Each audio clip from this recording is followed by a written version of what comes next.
এই যে প্লেট না? হ্যাঁ, প্লেট যেমন গোল হয় এটা। আচ্ছা দীপঙ্কর দা, এটাও কি নারকেলের মতো টেস্ট নাকি? তাই এরকম কচকচ করে না? কচকচ করবে। আচ্ছা আচ্ছা আচ্ছা, দেখুন ও সবই খাওয়া যাবে। সবই খাওয়া যাবে, কাকাও বলছে সবই খাওয়া যাবে। হ্যাঁ হ্যাঁ হ্যাঁ, মাংসের কোয়ালিটি কিন্তু পুরো জবরদস্ত। কালার কি দাদা, কি রং ফং করে দাদা? রং কেন করবো? একে মাটির জিনিস, মাটির উপর যে রং হবে না, এত ভালো কালার। তরমুজের মতো নে, তরমুজের মতো। হ্যাঁ, উপরে কালো ভিতরে লাল। হ্যাঁ দেখুন তরমুজ। কাকা নল্লি নল্লে নল্লে, এই যে নল্লি, দারুন দারুন। নল্লি নল্লির মধ্যে কিন্তু একটা জুস থাকে। আগে বাহ,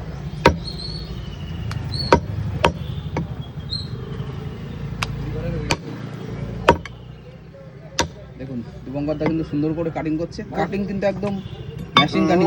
আমার সলিড চাইছে, সলিড সলিড দিতে হবে। হ্যাঁ দিতে হবে, দিতে হবে, যা চাইবে তা দিতে হবে একদম। বাহ, দারুণ মাংস, দারুণ কাটিং। তরমুজ কাটা আছে, তরমুজ। উপরে কালো ভিতরে লাল। তাই না? হ্যাঁ, এখন তরমুজের সিজন তো। হ্যাঁ, তরমুজে উঠেছে আজকে বাজারে। এবার ঝরে ঝরে পড়বে একেবারে। ওই দেখি তো। বলছি ঝরে ঝরে করছে, পুরো ঝরে ঝরে করছে। টপ।